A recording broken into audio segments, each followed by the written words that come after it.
Yan.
ini menjelaskan apa saja yang harus kita isi di dalam formulir dan apa saja penggunaan formulir.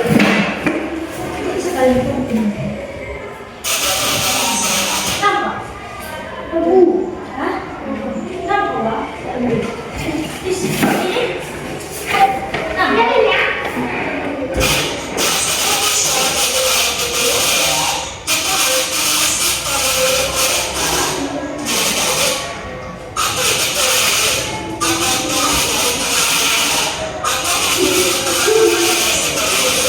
Nah, jadi di dalam sini dia memberikan pertanyaan, apakah apa itu formulir? Apakah kamu pernah melihat atau mempunyai pengalaman mengisi formulir? Pernah? Pernah. Nah, apa saja jenis formulir yang kamu ketahui?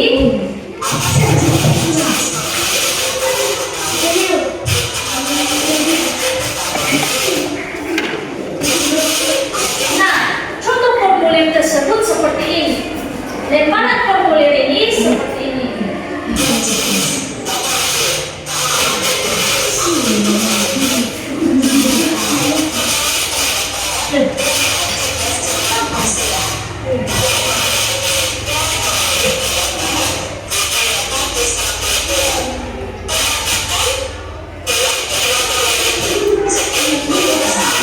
Di bagian formulir tersebut, bagian judul ini adalah disebut kepala formulir. Jadi urutan bagian identitas diri ini yaitu disebut dengan isi. Kalau bagian tanda tangan disebut bagian penutup.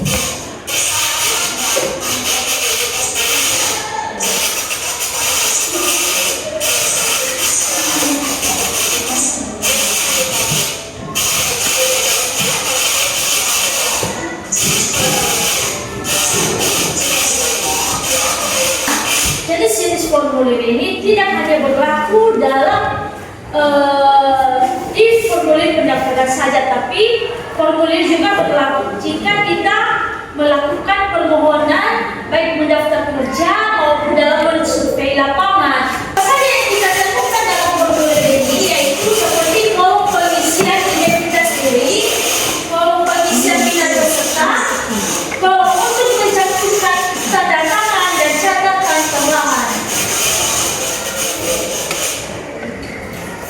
Mengapa formulir itu dibutuhkan? Karena menjadi syarat untuk bisa mengikuti suatu kegiatan. Apa yang kalian simak dari video tersebut? Satu, menggunakan proses. Kedua, menggunakan kesalahan. Ketiga, dokumentasi yang baik. Nah, dapat mempermudah proses, mengurangi kesalahan dan dokumentasi yang baik.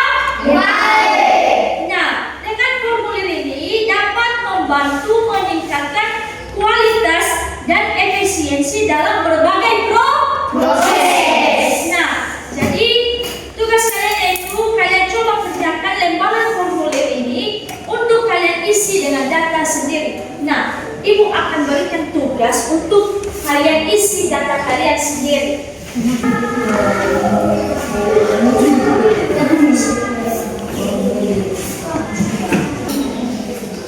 Bisa kalian baca? Bisa.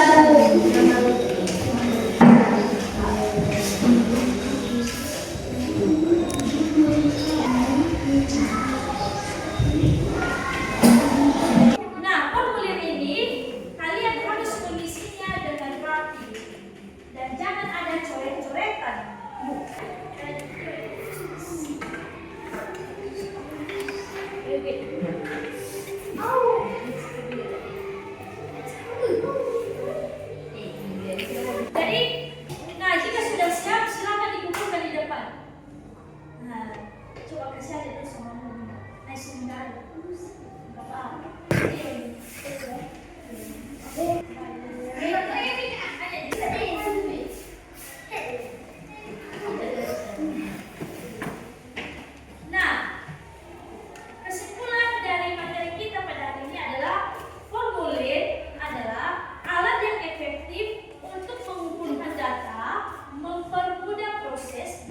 meningkatkan efisiensi.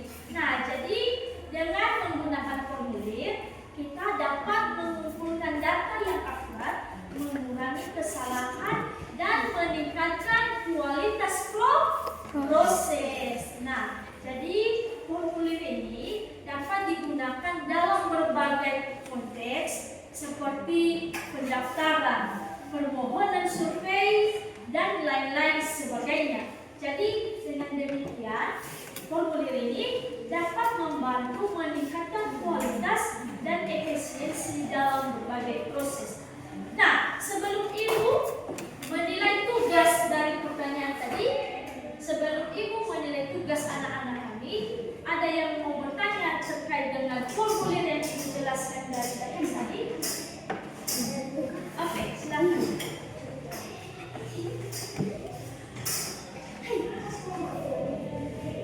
Yang saya tanyakan, bagaimana cara mengirimkan formulir yang telah berisi? Nah, bagaimana cara mengirimkan formulir yang telah diisi? Yaitu cara mengirimkan formulir yang telah diisi dapat bervariasi tergantung pada jenis formulir dan tujuan pengirimannya. Jadi bisa dikirim secara online, bisa melalui email, melalui fax, dan melalui box. Nah, semuanya serba bisa karena sekarang sudah punya elektronik yang canggih. Nah, anak-anak, kalian harus sungguh-sungguh belajar karena setiap usahamu di dalam kelas akan membawa hasil yang berharga. Oke, kita tutup materi kita pada hari ini. Ibu sapa kita semua, selamat pagi.